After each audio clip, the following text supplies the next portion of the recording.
Welcome back, everyone. Going by the popular saying that an injustice to one is an injustice to all, gender-based violence should not have a place in society, so it must be removed stems and roots. As such, the federal government has unveiled mobile courts and new guidelines for hotels, schools, and other institutions to ensure swift access to justice for cases of sexual and gender-based violence.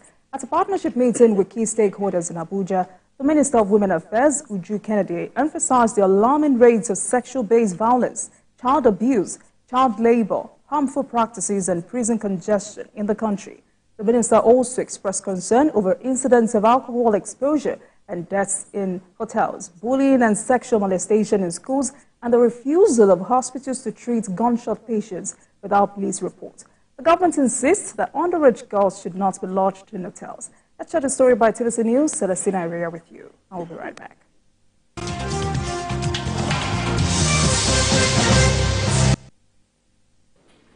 This partnership is between the Federal Ministry of Women Affairs, Ministry of Education, Health, Medical Facilities, hotel owners, school proprietors, NGOs, and CSOs. At this meeting, the minister rolled out guidelines and rules of engagement for hotels, hospitals, and schools, which are: there must be a sitting teacher in every classroom, both primary and secondary. There must be 4 teachers on duty who will always be outside watching the children play during their breaks. There must be a sitting cleaner or staff at the entrance of toilet corridors to watch what goes on. There must be a live-in staff on a rotational basis in student hostels. CCTV should be all around the school. She asked university lecturers to endeavor to report cases of students demanding sex for grades while putting out signs with phone numbers for victims to call. Lodging of underage girls to children is hereby prohibited. Signed, Federal Ministry of Women Affairs. This is the phone number that will be called. So I want this to be done in every hotel. Rejection of emergency patients is hereby prohibited. Signed, Federal Ministry of Women Affairs. This is the phone number that will be called in case any hospital defaults. All forms of bullying in schools is hereby prohibited. So what will be attached to this, signed, Federal Ministry of Women Affairs, this is the phone number to call. The concept for the creation of mobile courts and its modalities were also presented at the meeting. The mode of operation of this will be in 4 stages. The ministry will collaborate with Chief Judge and the AGF to conduct statewide mapping to identify hotspots of gender violence. Stage 2 involves the selection of 2 magistrates per state for a start, as well as 2 police per court. Stage 3 will be the creation of awareness and sensitization. The final stage will be the launch of the court across the Pioneer State, starting with the FCT, Anambra, and Osun State. No date was given by the minister for the personalization of the court. Celestina Area, TVC News, Abuja.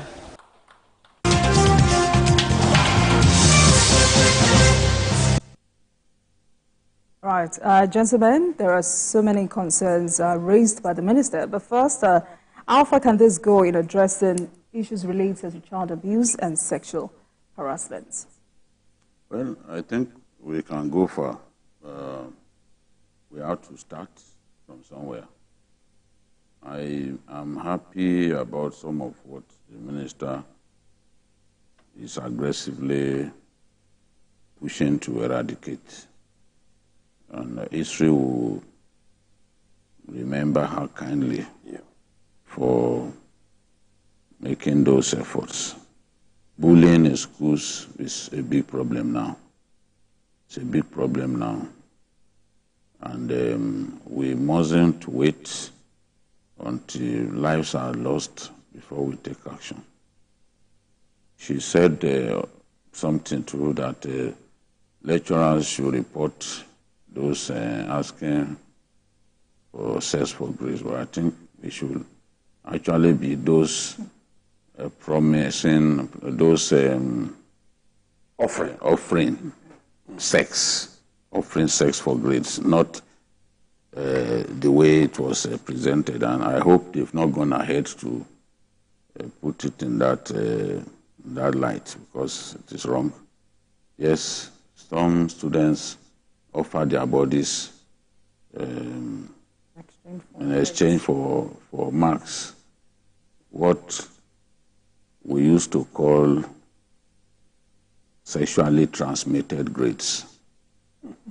You know, I did youth service in Kaduna, and I had many female students.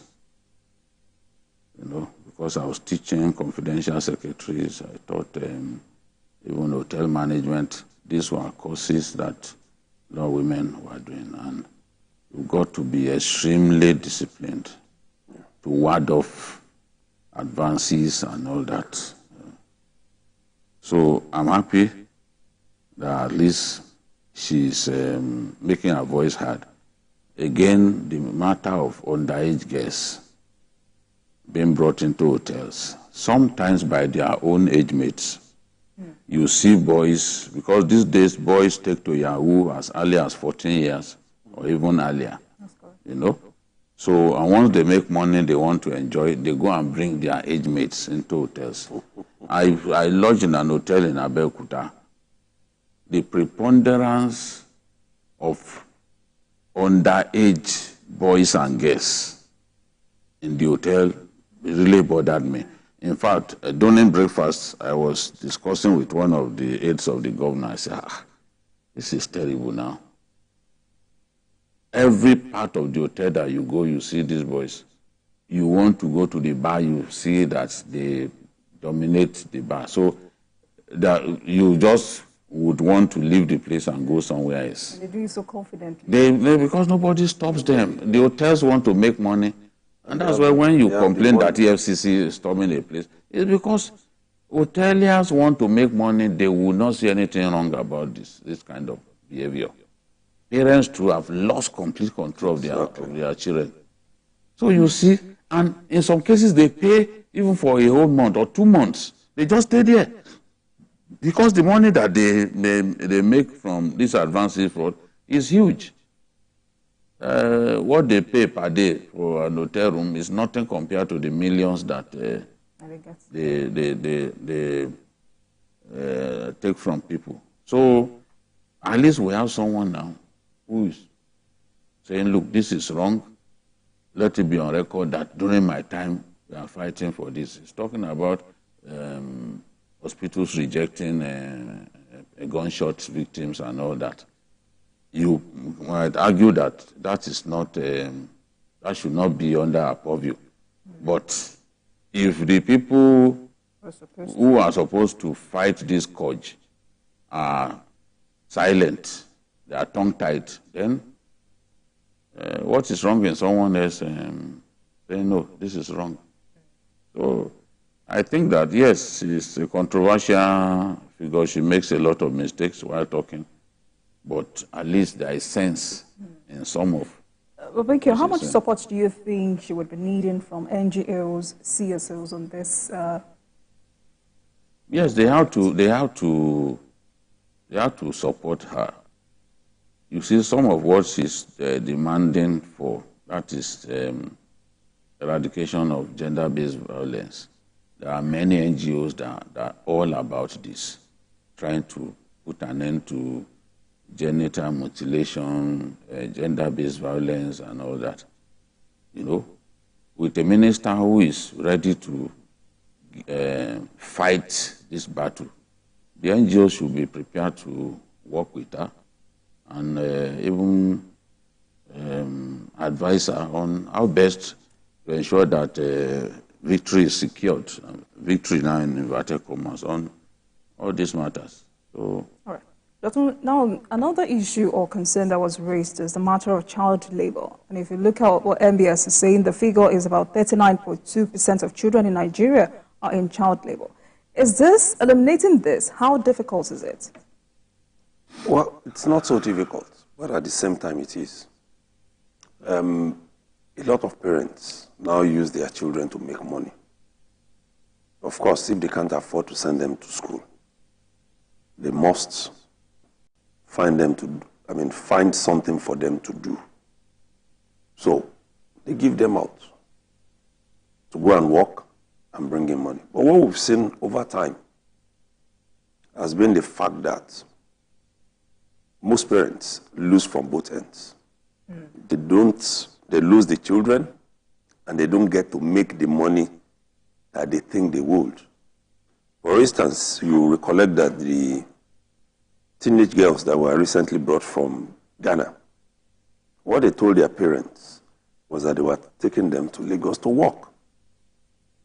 At some point, they told some of the parents that they were taking them to Ghana to work. See where they landed. Prostitution. And more amazing, which has been happening over time, the girls said they were never paid. They were never paid, meaning that both ends, those parents have lost. So, like BKO said, as parents, we all need to sit up. At whatever level we are talking about it now, whether it is getting involved in 419, which we call Yahoo Yahoo, whether it is about child labor, parents need to sit up to take care of their children. There is a level to which you have to get your child before your expectation of a return can come.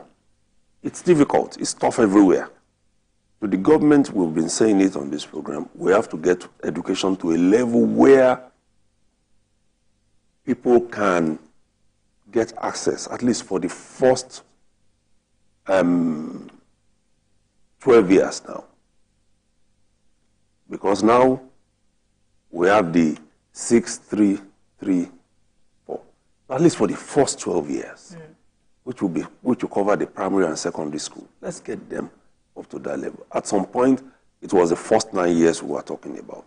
But we've seen that even those with degrees now don't have anything to even do. So our best bet is, let's get these children education up to secondary school. When that is easily accessible and affordable, because it can't be free all through. After all, you must buy uniforms, possibly a pair of rubber sandal or something. Government should take over the rest. Let us have books for them. Let's have good teachers for them. You know, the things the minister highlighted, they are good. Implementation is a problem. Absolutely. Implementation. Because she said a lot of things that I feel very happy with. She spoke about having teachers present in all classes. It's not just about having your subject teacher coming. You must have a teacher when that subject teacher is not there in that classroom. Right. Because a lot of the things that happen in terms of bullying and all the rest, they happen when you don't have people watching. All right. So just like you said, implementation is a problem here, and we hope she gets all the support she needs. All right, gentlemen, let's move on. For a former governor of the Central Bank of Nigeria,